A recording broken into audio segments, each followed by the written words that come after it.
You're listening to Trek.fm. Want to join in the conversation and share your thoughts on this episode?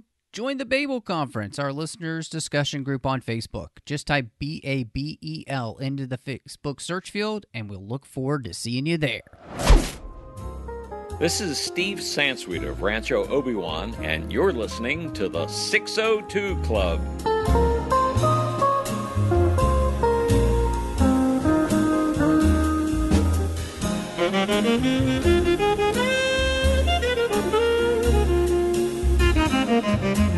Welcome to the 602 Club, Trek.fm's local watering hole. I'm so excited to be here. We have a really great show for you, and I don't know if these two people have recorded together before. Cannot remember. Oh, okay, you have. Okay. Yeah. Well, thank you for ruining it, John. The suspense was killing everybody, and now it's gone. Well, I guess we can wrap up and go home.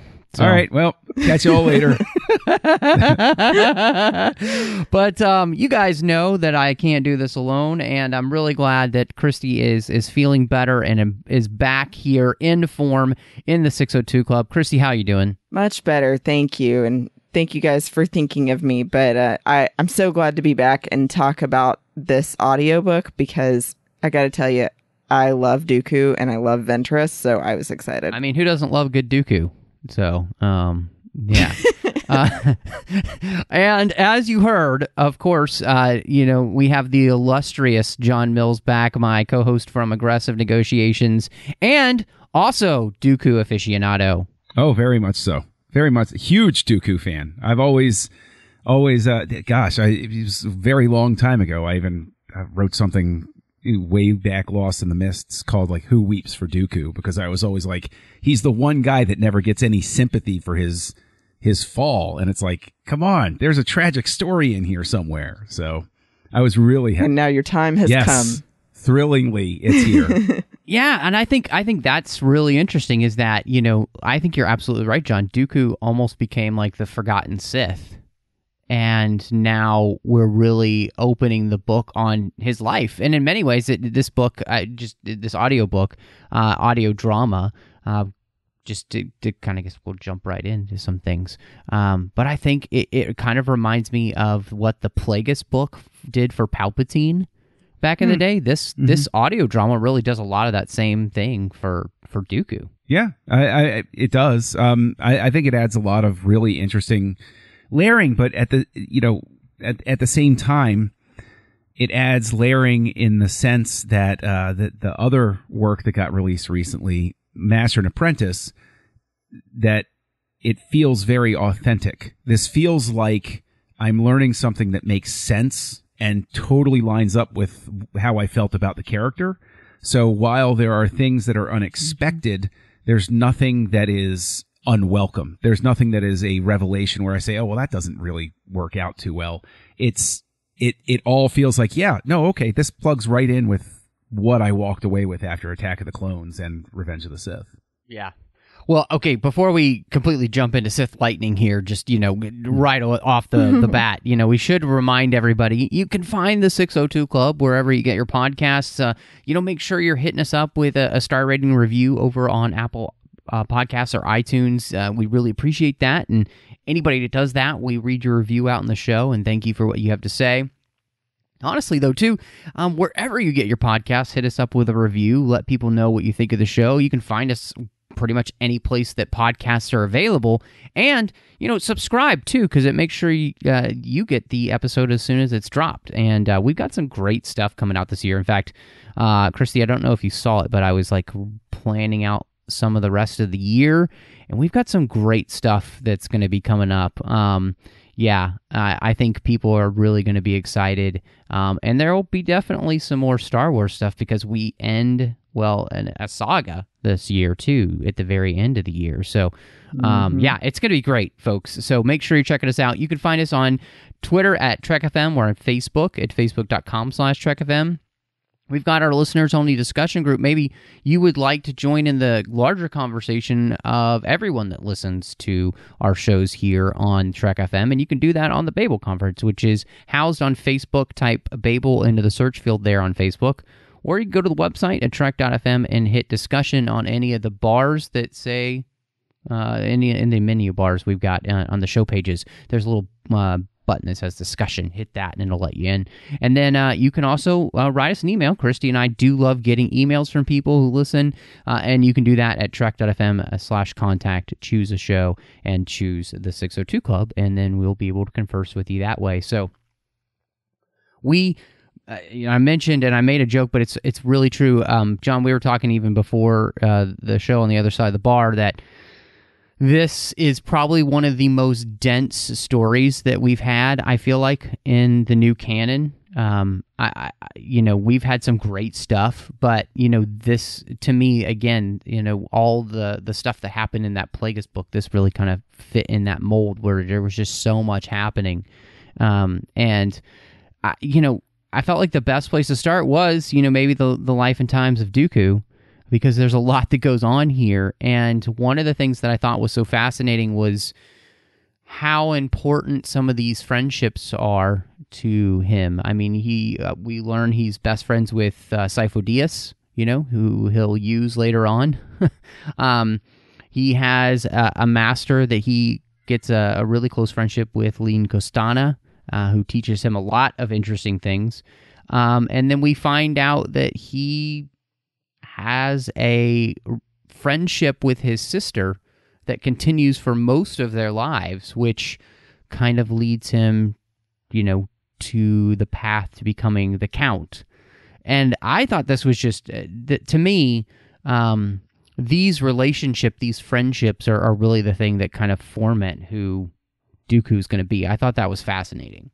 Yeah, I think that Dooku as a character, and to speak to your point about how dense everything is, intrigue is a defining characteristic of his character, and I think that leads to the richer stories, because just what we get in the films is instantly intriguing. As this is somebody who left the Order, this is somebody who was trained by Yoda, and this is somebody who's leading the Separatists. So even just from that, this guy's got something really complex going on with his life. And the friendships that you mention all are very, I think they give a great ebb and flow to who he is, and I think elevate his backstory from it would have been so easy to have this be a straightforward meets Palpatine turns him, he goes bad sort of thing. Like everything that's even just set up here, that isn't, completely resolved, quote unquote, in terms of the book, you see it setting up how complex things are going to be leading up to his introduction in Attack of the Clones. I definitely agree with what you said, John, and I feel like that is what I thought, especially when I thought about the biggest turning point in this particular story in Dooku that we didn't know was what would the tipping point be that got him to, from where he was to who he becomes. And I mean, we don't technically get that fully fleshed out until right at the end, but I do think that it's the best way to tell this kind of story is showing that it was really a long way to go for him, that he didn't start out as a terrible person and even went most of his life clearly with these really strong friendships and working with the Jedi and being a Jedi master, and a lot of things that I didn't expect to go on for so long with you thinking he's a good person. So then it really kind of makes it even more of a tragedy because you're going, wow, it could have ended up so much differently for him. Yeah, exactly. You mentioning that, Christy, really brings to mind just how similar, and in a lot of ways, his story becomes with Anakin.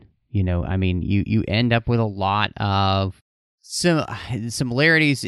He's kind of like an interesting mirror for what Anakin will go through, and honestly, it's fascinating to me because I was kind of thinking about Dooku and what it is that kind of makes him make that 180, and in many ways I feel like it's the same thing that we really see that most Jedi end up falling, because it was stuck in my brain, this idea that once you start down the dark path, forever will it dominate your destiny.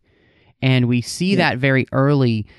It happens the moment that Dooku is on Serenno with the Jedi when he's an initiate and he meets his sister and realizes kind of who this is. And that starts him down this dark, and there's even that darkness that happens there on Serenno. And I was thinking about this, how, Dooku's kind of possessive secret relationship with his sister is that thing that continually, I feel like, chips away at his almost goodness, like his connection with the Jedi, with their teachings. And you connect that with everybody in this book that seems to have serious issues throughout the book. We'll get another Jedi who has these kind of issues. It's all because of attachment, and so you see here why the Jedi harp on this so much, because it really is the thing that helps lead so many of them that we see down a very dark path, because they cannot seem to find a way to let go.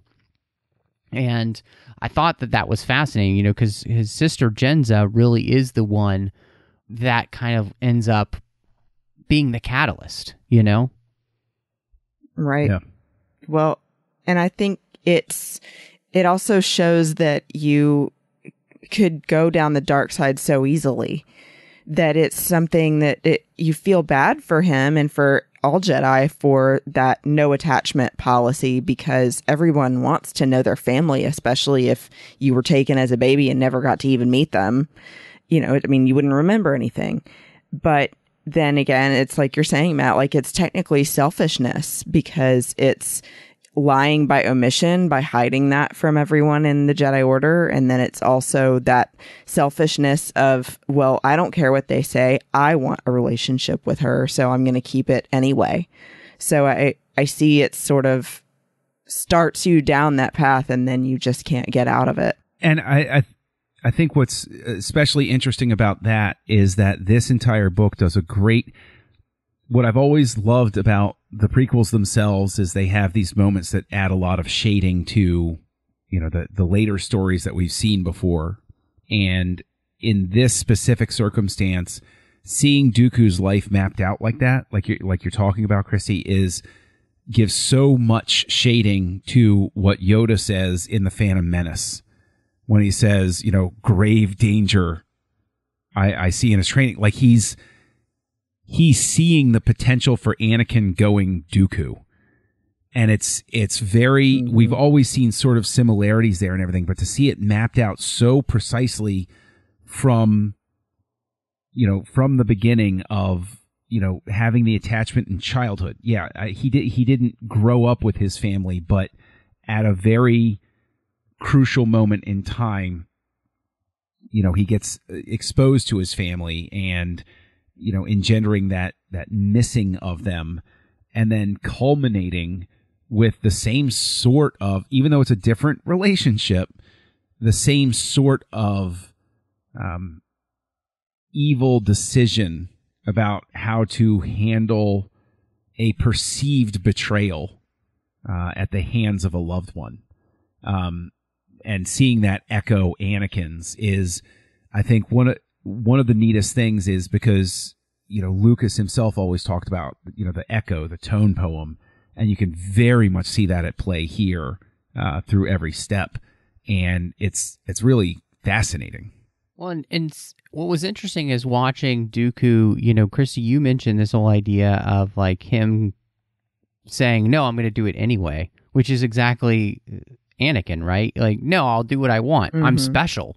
And Dooku knows that too, much like Anakin does. He knows that he is probably the best Jedi of his generation. I mean, he's like the Hermione Granger of the Star Wars universe, in the sense that like he, she's called the best witch of her age. Like, she's extremely bright, she's extremely intelligent, and she's super smart, and she's a super accomplished, right? And that's exactly who Dooku is. He's the perfectionist. He's the one who always has to be the best, and that has made him the best. And so, and he knows it, and that kind of like control freak nature almost he feels like it puts him in a special category. And the moment that he makes the decision to disobey the council with his sister, he creates this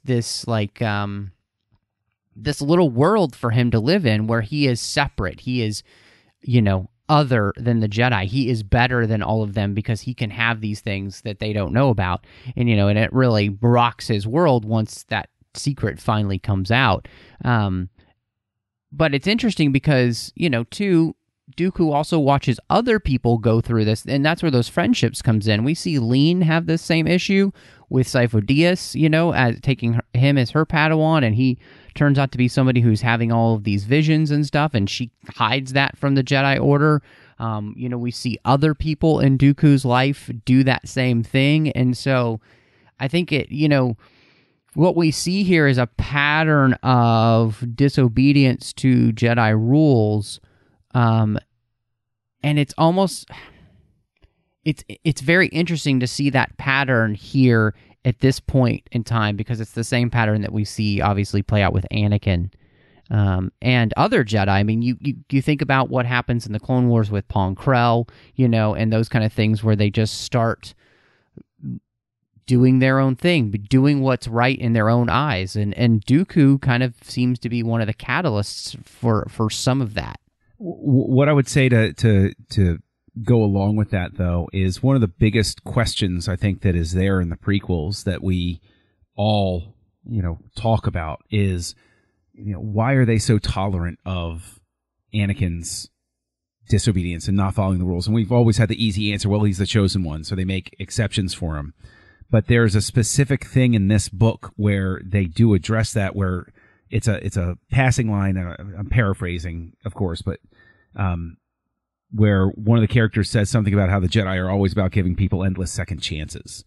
And so you can see how with the right people understanding that they're going to have trouble, it's the whole sin and forgiveness thing. There's an acceptance and an understanding that you're a person and you're going to try your best and you're going to screw up, and okay, try again. Let's get back up there. But you see how it can snowball, and with the exact wrong situation become a catastrophically bad thing for everyone involved. I'm glad you said that, actually, because I feel like, too, it turns in my mind to someone who possibly is just never going to change when it's intentional wrongdoing because you're going to get forgiveness. Yes, that's an excellent point. How easy it is to manipulate a system when that system backwards and forwards, and his holding on to the holographic communicator with his sister and everything is that perfect sign of defiance that he's never going to change. That's it. That's a great point. Mm-hmm. The other thing that, guys, as you were talking, I was thinking about how well this connects with, the prequels, and even when we get introduced to Dooku in Episode 2, which, as we're recording this, it's 17 years since Attack of the Clones. I love that movie. 17 years ago, I was starting my 6 times in one day to see that film, and so fantastic. Still love Attack of the Clones, but that's not my point. My point is, I was thinking of when Yoda is talking about how the Jedi, that even the older ones have become more arrogant. And I think that arrogance is something we definitely see in Dooku, that he can never quite shake that arrogance. And I think, John, one of the things I really, and Christy, I just absolutely loved was his training by Yoda at the beginning, where Yoda is trying to get him to understand, bro, you ain't all that, just chill out, and humble yourself to know what you don't know. And that's the thing that I think Dooku really can never grasp, is that there is so much that he doesn't know. And he really becomes, I think, in some ways, the quintessential Jedi for thinking that he always knows better than those who have been around longer than he has, especially Yoda. And I mean, he even challenges Yoda quite a few times. And talks about how, oh, if I was on the council, and Yoda just chuckles, oh, Padawan on the council, eh? And it's just, I think that arrogance is what we see here. And what I really liked about it is that I think there's a really important theme there in this book about how youth always thinks it knows better than experience, and how experience always wins. And what we continue to see, I think, throughout the rest of the prequels is we get many, many Jedi who disregard the past in a way that they shouldn't. Yoda always is saying in this book, let go of the past. What he's saying is let go of attachment, not the lessons of the past. And there's a real fine line that most people aren't, I feel like, getting from Yoda here. So his training by Yoda to me was one of the highlights, because I thought it was something I would have actually kind of liked to have seen in the sequels with Rey and Luke, him just like making her wait for a very long time until she's ready, kind of like the samurai master making the kid wait at the door, month after month after month until finally it's time, So anyway, I'm babbling now. No. I think that another echo that's interesting is we've only really seen Yoda actively training Luke. Yoda's specific style has been laid out there in Empire Strikes Back, and this is a way where we can see Yoda approaching how he would approach a different student than Luke. Luke is, oh, I'm the helpless little man. Oh, ha, ha, ha. Oh, this is how you treat a stranger. Really? And that humbles Luke. But with Dooku, he takes a different approach, like you said, where he just sits there and it's like, I'm just going to wait for you you're so smart? Fine. You figure out what I'm trying to teach you. And I think they're very, very interesting in that they're the same lesson taught differently to, two different students. Yeah, I'm glad that you guys brought that up, because that was my favorite part of this book.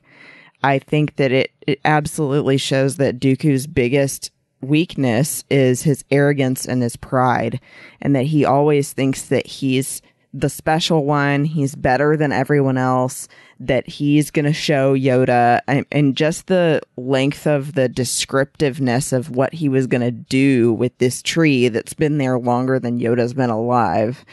You're thinking, what a jerk. Right. He is kind of a little turd, isn't he? You're like, oh my gosh, this kid. But it also does kind of remind me, there's plenty of times in my life that I act like that, where I think I know better than I do, and I should probably just shut up. Yeah, thank you. I appreciate Thank you your for honesty. saying it, Christy. I appreciate it. Everybody's yelling it at their, podcatchers right now. So, but I think, what was fascinating too, Christy, I like you brought that up, and John, you capitalized it on as well, that Yoda, his training style, he clearly understands people. I think a lot has been made of Yoda not understanding Skywalker when he comes to him in Revenge of the Sith. No, he clearly understands Skywalker. Skywalker just doesn't want to listen in many of the ways that where Dooku doesn't want to listen here. And you can't teach somebody who doesn't want to listen and doesn't want to learn when they only want to hear what they want to hear. And God, do we not live in a world where that's the case too, where people only want to hear what they want to hear, and if they don't like what you have to say, then, they'll shout you down, or they'll just, stop following you on social media. So, it's, so we only live in places where we just have an echo chamber, and, I think that's something that Dooku can never quite get out of, because he seems to gravitate towards the Jedi who tell him what he wants to hear, like lean. Yeah, but at the same time, a lot of what's going on with the Order here, I think, is a lot more complex and interesting than I think some of us come at. Because the very obvious message of the prequels is the system has become old and stale, needs to be wiped out, everything needs to be burned down, come back, get back to basics, all of that sort of thing. Yes, but we see an Order that has much more complex personalities. We see, I think it's actually neat, interesting, and proper to see an order that has so many variances in personality, where you see that the Jedi themselves do have their different interests and pursuits and passions, and it falls to the Jedi around them to say, hey, okay, yeah, I get where you're going, but no, this isn't the right thing to do. Like, I understand, you want to go find Sith artifacts, and that's interesting and everything, but hey, maybe we don't need to focus all of our time on, and you have somebody who, is spending her time doing that, saying the Sith are coming back. I'm telling you, they're going to come back. And you can see how everybody would, that it wasn't just the council that was saying, oh, come on, it's an old story at this point. They're not coming back. But that, there is this underlying fear that can, very much take hold of different Jedi about what's coming or what's overlooked, or, what do they need to be paying attention to. And Sifo Dyas is an example of how it can consume you and kind of drive you a little nuts, even having a glimpse of that type of stuff. Yeah. No, I think, John, what you're saying is that one of the things I think this book does such an excellent job of, which is expanding the Jedi. And, most of the time I think we think of the prequel order as being kind of almost monochrome, like they're just all one thing. And this book really blows that out of the water to say, no, the Jedi really were what we thought they were, which was there's a lot more variance, there's a lot more variety, there's a lot more Jedi jobs than we ever really gave them credit for. And I think that's, honestly, to me, it's one of the most fascinating things we get in the book. And I think, too, it teaches you about how people questioned the Jedi Order, that it wasn't just taken with, no grains of salt, that the Jedi were all good and that they were here for great things and that no one should check up on them. I like that at points during this book, I don't remember which one of them was thinking about it, but, was saying, like, at what point does the Jedi just become a tool for the Senate? And they're not really of any use to anyone. And that kind of took me aback, like, wow, I never thought of it that way. Yeah.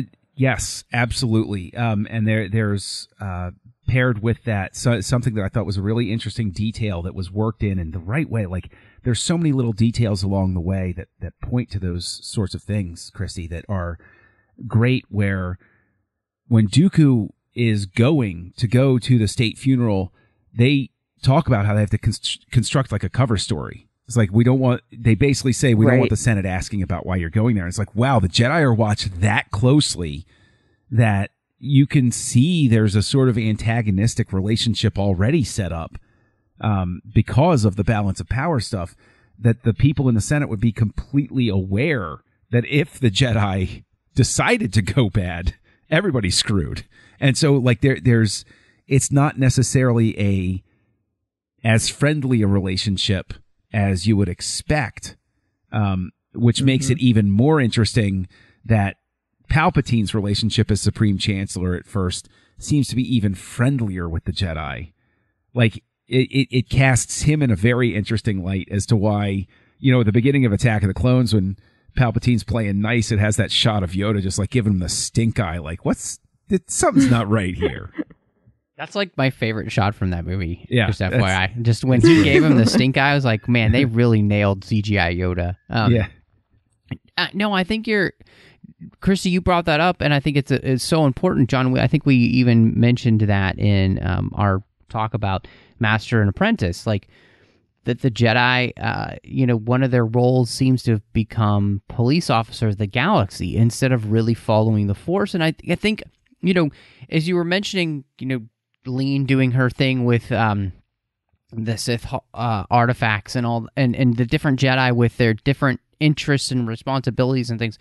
What we see here is like really the Jedi being pulled farther and farther away from those ancient Jedi that we learn from some of their old traditions, their like the meditation rap, the prayer of the three, all of these kind of things that the Jedi seem to have been pulled away from because their focus has not become so much the Force. Their focus has become training to basically be police officers of the galaxy, which it's so much more about like lightsaber training than it is about Force training, really. And so I think that's a really, and you can see why Yoda then wants somebody to be broken down, like Dooku, to stop being so arrogant, because if you're really going to try and create good Jedi for this galaxy, they need to be more than just police officers. But there's even that that very interesting note where they're having the practice duel, and somebody says, "Oh well, lightsaber versus lightsaber, like that's ever going to happen."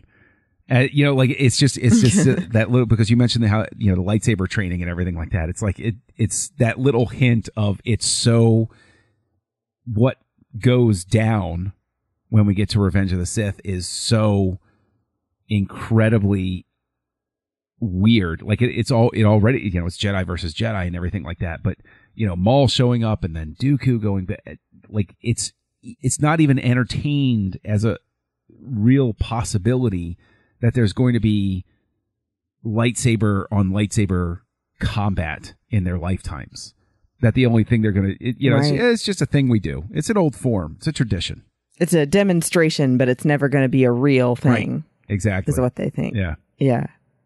That's a good point. What did, kind of talking about, the whole expanding the Jedi thing, how did you guys feel about the temple basically being Hogwarts for Jedi, with they're put into houses, aka clans, and that they have those little clans that then, then they get picked by a master. It's kind of, I thought it was honestly, it just seems smart. Like, you've got to have a way to break up these Jedi kids, and when they're old enough to start really, becoming initiates and everything. But it was kind of funny to me that it was like, oh, I can see some of the different influences from some of the other franchises at play in this book, and that was definitely one of them.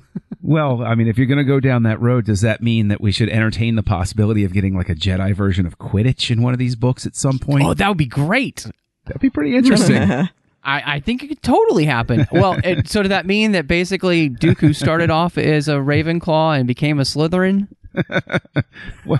Wait, are you allowed to switch houses? Yeah, that's going to open up a whole different bag. No. That is very true. Walk away. Walk away. True. Yeah. But no, I was totally getting that vibe too, and so was Michael, my husband, because especially when they're Sifo-Dyas and Dooku are breaking into the room full of artifacts, I felt like it Chamber was of Secrets. just like, and like geez, Marauders map stuff. And I did mean to ask too if you guys were thinking that it was an ode to Attack of the Clones mentioning the sand so much. Yes. That was pretty funny. Yeah. No, what I think it does is it kind of, again, I think this book helps kind of breathe life into the Jedi Order of this time period. And John, you and I were talking a little bit again before we were recording, and just this idea of that this book, I think, really shows the validity of doing prequels, because you can add so much to the world that you didn't know. And I think this book really revolutionizes what we think of the Jedi now in that time period, but also what we think of these characters like Dooku and Yoda. It really has added a whole nother layer to them, which I think is fascinating. And, we were talking about this a little bit with Master and Apprentice, but I think it gets even deeper here. We see the impact that Dooku has on who he trains, and that Rael and Qui-Gon both kind of become a little bit more, Dooku is very buttoned down, no nonsense, by the book kind of guy, right? For the most part. And what he trains, they become quite a bit looser. They play with the rules a little bit. And as we see like some of the training with Dooku and Qui-Gon, we even see that almost having rubbed off on Dooku, I guess, maybe, in some ways, where he does some things where he starts breaking some rules, as he gets older as well. So I just thought it was really interesting to kind of see the way Master and Apprentice plays out in this book with the two people that he trained. Yeah, but I think it's also very important to highlight that, while you might say, oh, well, Dooku was, pretty much buttoned down and follow the rules and everything, the people he associated with were not. And so that, again, sets up sort of like we were talking about with Yoda being, why would the Order tolerate Anakin? It's not just that he's the chosen one. It's just that that's what they do. And they give second chances and stuff like that. And so you could see how Dooku's Padawans could be a little bit more rebellious within the Order because he hangs around with people that are a little bit more rebellious. And so he's going to be more tolerant because he knows that those type of people can still be good Jedi, very effective and very, positive influence for the Order and the galaxy as a whole. So it would allow him to be more tolerant of individuality instead of trying to, create carbon copy molds, across the board.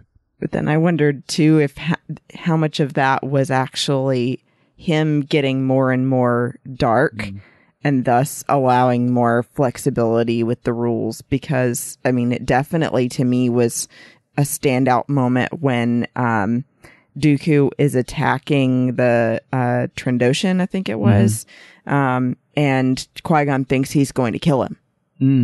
And Dooku totally blows it off like, oh, that's what you thought. You played into my plan. It was all part of the plan to make him think that I was going to kill him to get him to run back to his master.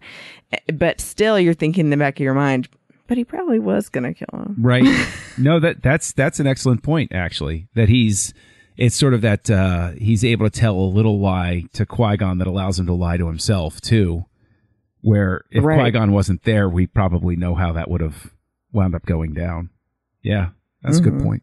Yeah, I really like that. I think again, there's such a depth of all of the things that are happening in this story. I think Kevin Scott has done a really great job of adding as much depth as possible to every single thing that he's doing in the story.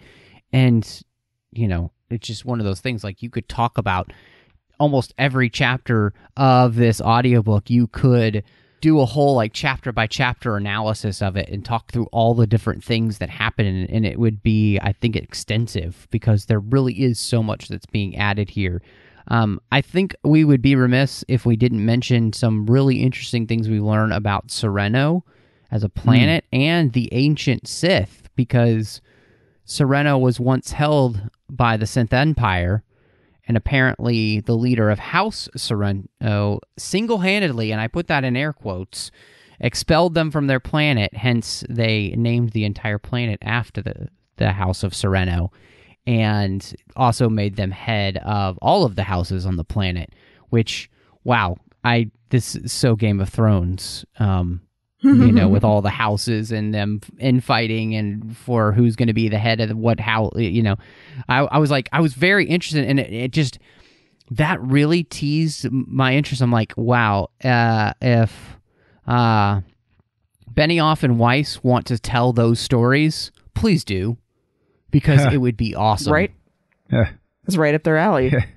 Maybe this is opening the door for it. We know that their trilogy's coming up, so maybe this plays right into that. Maybe, okay, that's a whole other can of worms to open up. Them telling the story of the Sith Empire and stuff like that. That'd be pretty sweet for them to have a story about the Sith Empire. That would be very different, very, very different, very interesting. But as a Sith, I would love that. But the thing is, talking about the Sith. Like, the thing that's really just so interesting is, Dooku reinforces this idea. Christy, you were saying earlier how, we learned that Dooku didn't start bad, that it was a lifelong process to come to a point, little bits along the way that culminate in a big dramatic moment. And I think what's so interesting about this book is it builds into, and with Asajj learning his story along the way, you find out that there's such a it's going to sound almost like I'm trying to make a joke and I'm not, but that what these characters we encounter, if they had just had a little somebody who could listen to them properly, or give them a hug, or somebody they could really open up to, that would seem to avert these sorts of character arcs. There's a very tragic, painful aspect to Dooku. There's a very tragic, painful aspect to Ventress. We know that there's a very tragic, painful aspect to Anakin. And so you see that setup of undeniably every Jedi has like any person has, different tragedies happen. What makes Dooku, we find out a little bit what makes him deal with things so differently. We find out a little bit about Asajj and how she deals with things differently. And I think that's just what's always going to be so interesting about examining these fallen characters, is that it's very much built into it that the Sith aren't just out of the box evil, that they are people that you pity on some level because you wish that it could have gone differently for them. And you sit there wondering the whole time, how could this have gone differently? What step along the way could have, subverted this? That it reminds me of that, because we mentioned earlier the attachment issue and the idea of attachment, and again, it makes me think of the Clone Wars, where Yoda goes on his Force quest, and he finally has to come face to face with the attachment that he has to the darkness within, the fact that it is a part of him, and by denying it all of those years, all it has done is fester, and it's actually made it stronger, and it's created a fear inside of him. And so one of the moments that creates the Yoda that we kind of get in Empire Strikes Back than the Yoda we saw throughout the prequels and the Clone Wars is the Yoda who has been able to embrace the darkness within and admit that it is a part of him, but he gives it no power. And that's the thing I feel like that for all of these Jedi, John, like you're talking about, and these people who go Sith, it's like there was nobody to turn to that they felt like they could talk to about these issues. We talked about this with Master and Apprentice. It's like we need Jedi psychologists to be able to allow people to open up about what's going on inside, because they don't know how to handle the feelings that they have. They know they shouldn't have them, but suppressing them is not the way to go. Actually letting them out and speaking their name so that they could be released is actually the way to go. And, we see that happen here, not just with Dooku, but, Braylon has the same thing happen because she has a child that she feels like she has to hide instead of going to the Jedi Order to say, hey, this happened, I need your help. People are afraid to ask for help because they're afraid to not live up to the standard. But we're never going to truly live up to the standards that we create. So there has to be a place for forgiveness and redemption. But that, I think, speaks to the pride and the arrogance. That's the fatal flaw in so many of these cases. Even with Braylon, she's proud. She doesn't want to feel like she failed in some way. So she works to find a way to, Chrissy used the term, omission. I'm just not going to talk about it. I'm not going to say it. Which speaks to your point, Matt, about speaking it and giving it a name. And so it is that humility, and it's interesting because that's the first lesson Yoda teaches Dooku is humility, and he loses that lesson along the way. And so you have to. I think there's a very clear indicator that when he is around his friends, so to speak, they encourage it. And so it's, I think there's an interesting layer there of how the Jedi can become cliquish, how certain Jedi gravitate toward each other. And, so maybe that speaks to how the houses themselves aren't necessarily a good idea, because you should be intermingling and switching. It's like, my kids in school, they change where they sit in the room every so often so that they don't, they may form friendships and everything, but they don't become cliquish. Okay, I'm going to move you over here now. And so there's always different desk arrangements when you go in, from quarter to quarter. That is really cool. Yeah, it's kind of neat. And I don't know how well it works, but they're trying. They're trying. It is. I mean, to me, the most fascinating thing is seeing how, I love when Dooku and Yoda are having the conversation after, Braylon, everything is uncovered. And he says, she was afraid to come to us. Why was she afraid? She was afraid what we would do to her. And Yoda says, we would give her kindness, basically. We would have helped her, and that's so fascinating, John, like you said earlier. Like, the Jedi are full of giving people second chances. In fact, we actually see in the book that Braylon works very hard to earn her place back with the Jedi. And that later on, when Dooku asks for her help, she will help him, but not to the point where she would go against the Jedi, because she has worked so hard to earn... she's been forgiven, but she's earned the redemption then. She's found the redemption. And so we see that the Jedi are actually very much willing to do this. And like you said, John, I think really what it comes down to is the pride that people have. It's their own attachment to their own pride that doesn't allow them to show weakness, and it makes them arrogant, which makes them feel like they have to hide things from the Order. It's kind of sad that it ends up like that. And it reminds me of the fact that the saddest story here is Asajj's. Hers is a sad story. And when we hear the litany of awful things that have happened to her in this, it's a wonder that she turns out anyway at all. Like, yeah, I think it's a treat that we get, Asajj's, a little bit more of Asajj's story, because that's a character who shows up basically in the Clone Wars, and now we've gotten her whole life story. And I've enjoyed every bit of it, finding out about her. It's been a treat. I'm glad we have this piece of it now. I agree. And I think too that it's a really interesting way to tell Dooku's story, to have it be a series of flashbacks and flash forwards. And the intermingling of suddenly it being Ventress and Kai narrating what's happening with Dooku. I just think it's so much more interesting than it possibly would have been just coming from Dooku's point of view, looking back on his own life.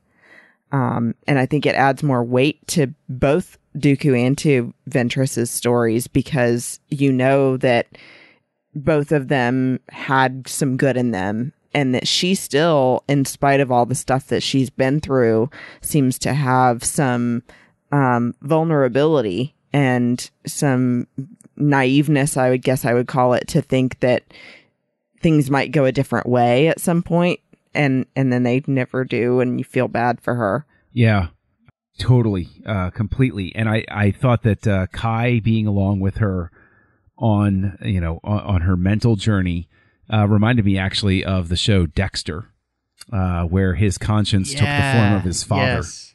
Yeah, I thought that was a very interesting sort of echo.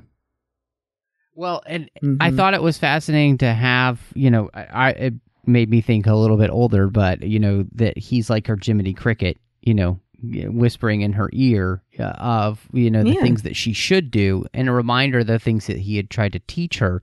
And that it was fascinating to me because in the end, this whole book is really a fight for Ventress's soul.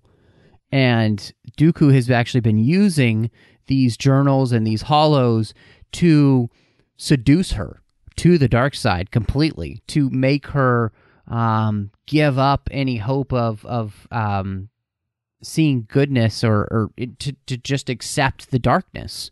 And I to me, that was really fascinating, because the dark side is a seduction.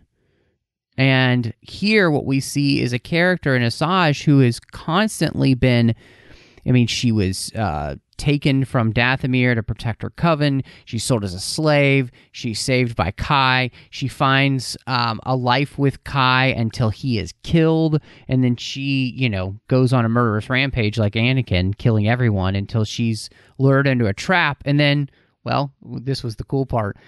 We canonize part of the Genndy Tartakovsky Clone Wars by having Dooku find her in the gladiatorial ring, which was great. And we get her, he hires her as the assassin. And this whole time, though, psychologically for her, she just wants basically somebody to accept her and to love her and to teach her, just like any person would, like man or woman. We all desire that. And she's willing to basically sacrifice her freedom to become a slave to find what she's looking for. And in the end, she says she's free, but we know she's not free. She's bound her heart to slavery to Dooku, basically, and to the dark side. And it's such a tragic story to see that happen when she, denies Kai what he's trying to tell her the whole time, and she just shuts down. It's like, spiritually, when you deny the Holy Spirit long enough, they stop talking, and that's exactly what happens with her. She makes the decision to kill Jenza in the end, and she kills any hope of her being a better person. And there's also an interesting... this point. There's also an interesting point that Dooku, when he's, breaking her finally at the end, is talking about, oh, you let these other people define you.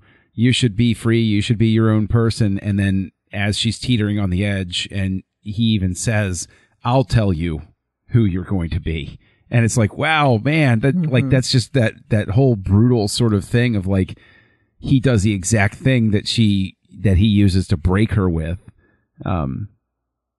Just reveals what an epic psychological thing is going on there. But at the same time, you see that it's his own mental break that Sidious is able to take care of, because when he steps away from the Jedi and tries to take over, we get that glimpse of how overwhelming it is for him.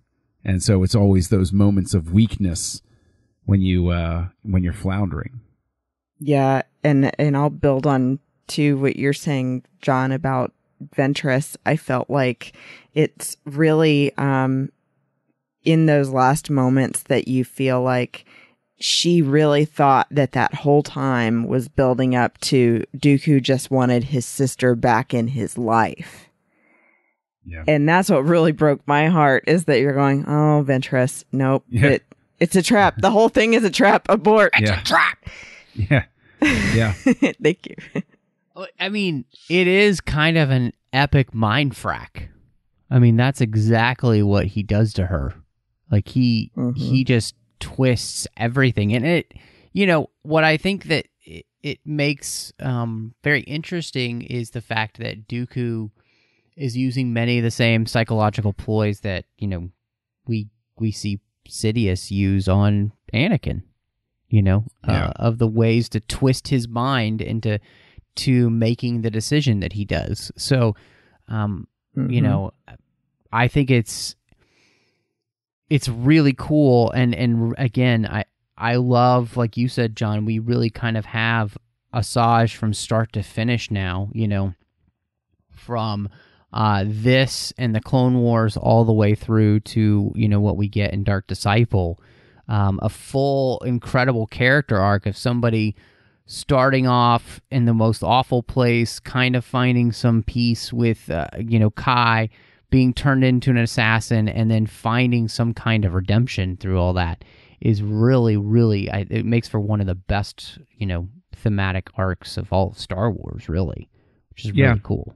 Asajj is sort of the, I think one of the characters that deserves a lot more credit for her complexity and her, like, it would have been so easy for Asajj Ventress to be a throwaway, oh, she's just Dooku's lackey sort of thing. And it's such a pleasant surprise throughout just, first the Clone Wars series, but then all together to have that richness with it. It's such a great example of when you lean into it, when you want to go into that sandbox and you want to play in it, and what you can discover in there and what you can build is amazing. And I've got to say, you know, outside of this with Ventress, I really love when you know, her anger toward Dooku finally builds up to a point to where she has to fight him. Mm-hmm. And then you feel that again in this story from the very beginning of, you know, her seething with anger because of the pain that she's in from the lightning he's putting through on her. You know, it's just terrible. Yeah. What are you guys, I think one of the things that lastly for me just really stood out was how well this book sets up and does the setup for what we get in the Phantom Menace. You know, the ways in which we see the Trade Federation growing the Republic at a rate that, you know, the Republic and the Jedi can't keep up with, the influence it has on trade routes and taxation and protection. You know, Dooku and Palpatine actually meeting because of Rail in the book. I just thought all of that was really fascinating because they truly do set the foundation for why we see the opening crawl of the Phantom Menace is, you know, the taxation of trade routes, you know, and the influence of the Trade Federation. To me, it was great. I mean, I was like, wow, this is such good stuff. And I agree on all of those points, but I want to throw a special shout out to the fact that every time we encounter Sifo Dyas, you know, when we encountered him in the Clone Wars, you know, when we got more of his story in the Clone Wars, it was, oh, this is really interesting. Oh, gosh.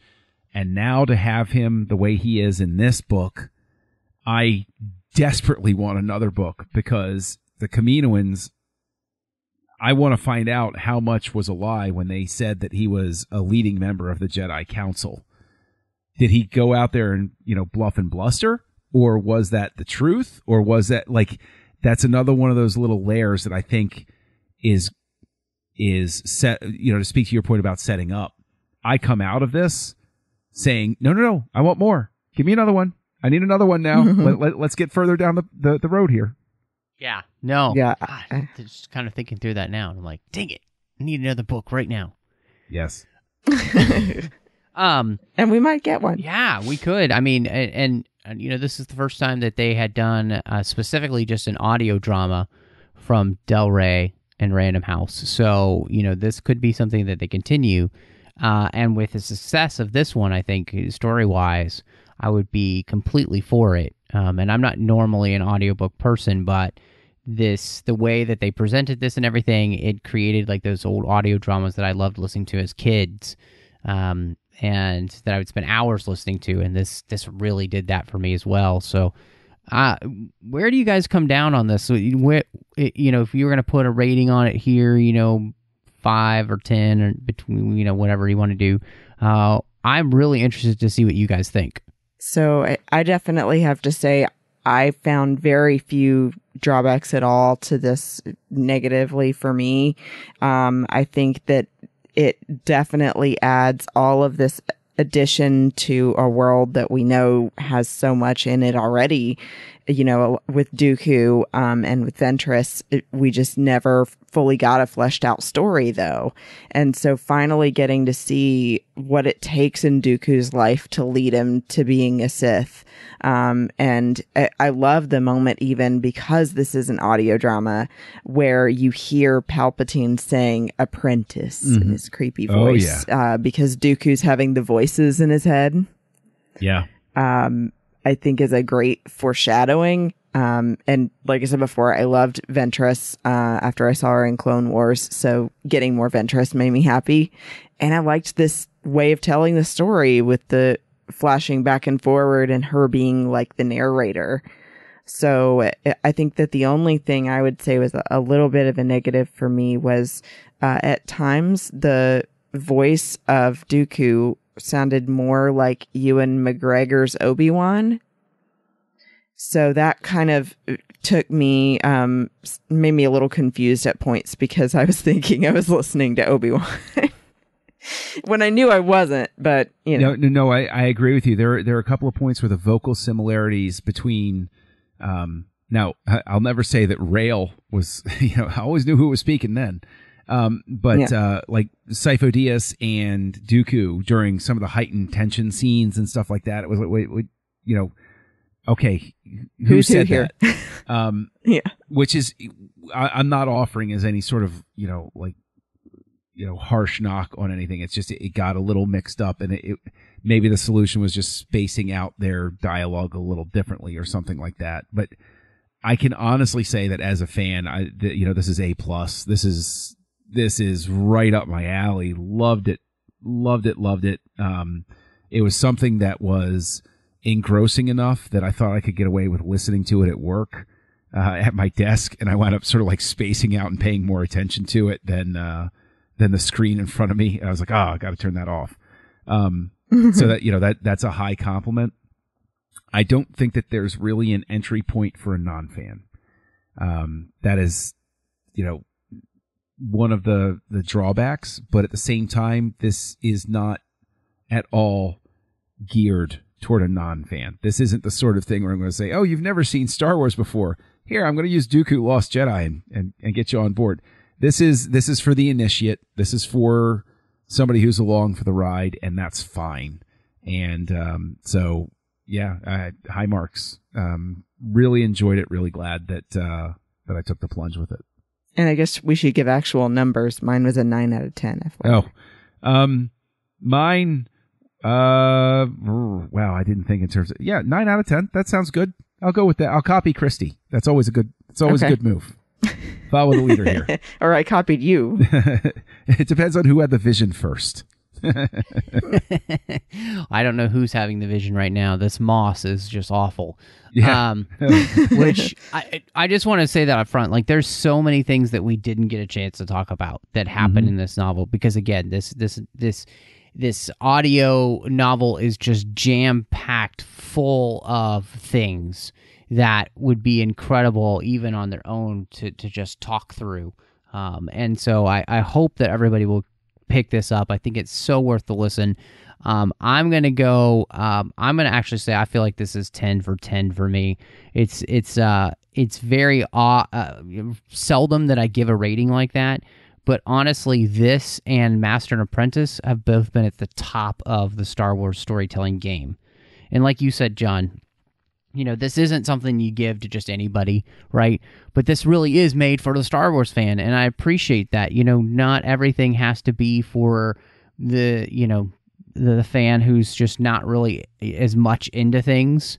But this one is really a reward for all the fans who want all of that connection, all those little pieces. I mean, we didn't even talk about the fact that this is another place where we're talking about relics and stuff like that. Like, they just keep pulling in all of this stuff, and it's just, I was engrossed. I've listened to this twice, and I could listen to it again, and I still feel like I'd be pulling things out of it. And I've got like a page of like ridiculous, like,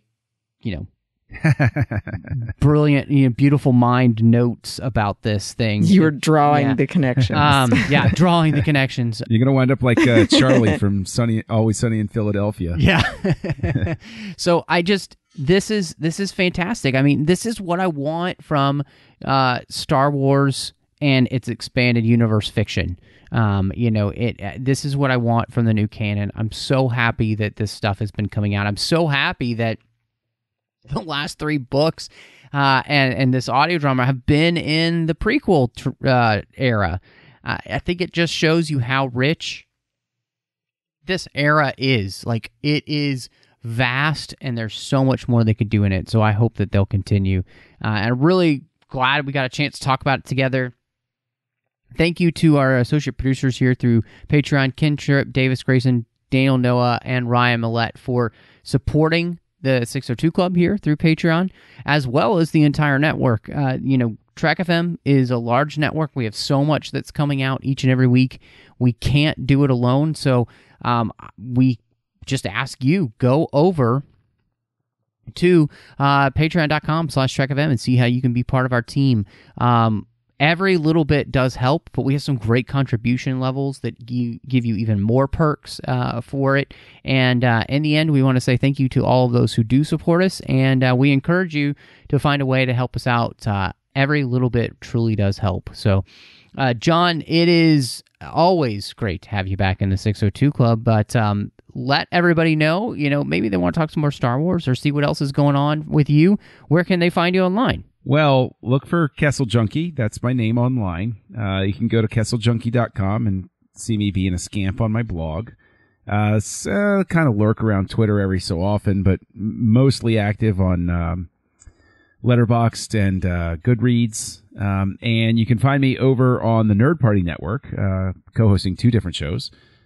One is a delightful romp through 1994 called Retro Perspective that I'm doing with somebody familiar to Trek.fm listeners, Mike Schindler, where we're revisiting every week in 1994 and all of the releases that are associated with it. And it's a pretty interesting experiment so far. And I'm also co-hosting a delightful Star Wars show called Aggressive Negotiations with somebody else familiar to Trek.fm listeners, Matthew Rushing. Oh, yeah, that guy. And it's awesome. Yeah. Huh. Hey, so, Christy, I heard a little thing on the social media interwebs that you have some exciting places where people can find you. Just a little bit. Thank you for that. Actually, as of today, which we're recording on May 16th, launched the next podcast I'm doing, actually co-hosting with my friend Teresa Delgado, called Sabers and Spells. Oh. And it started because we felt like our 2 biggest fandoms are Star Wars and Harry Potter, but we also just wanted a place to have a really informal conversation, at least bi-monthly, talking about all the geek stuff that we love and doing it in a really just all of your opinions laid out on the table. I want to know what they are, and we're gonna either agree or argue, and it'll be funny. Awesome. Yeah, that's great. That's great. Yeah. And then in addition to that, I'm doing once a month Planet Leia, a Star Wars podcast of women on Fantatrax Network. And that's, like I said, going to be once a month. And it's me and 5 other women from across the world, actually, all talking about our experiences with Star Wars. Cool. And then, of course, I'm here on the 602 Club with Matt every week, usually. And usually lurking in the Babel Conference. And then last but not least, I do once a month a 5-minute segment called Fashion in 5 for the Star Wars Report. Awesome. Well, myself, you can find on Twitter, Instagram, and Letterboxd here. The name Matt Rushing 02 is the place to go. You can also find me on the network doing The Orb with Chris Jones, talking about Star Trek Deep Space Nine. You can find me on the Nerd Party Network with John, of course, Aggressive Negotiations, as we mentioned, and I'm doing Owl Post with Drea Kaufman, talking about Harry Potter each and every week, 1 chapter at a time. And then last but not least, you can find me doing Cinema Stories with my good friend Courtney, and that's where we talk about films through the lens of faith. But thank you so much for joining us. And may the Force be with you.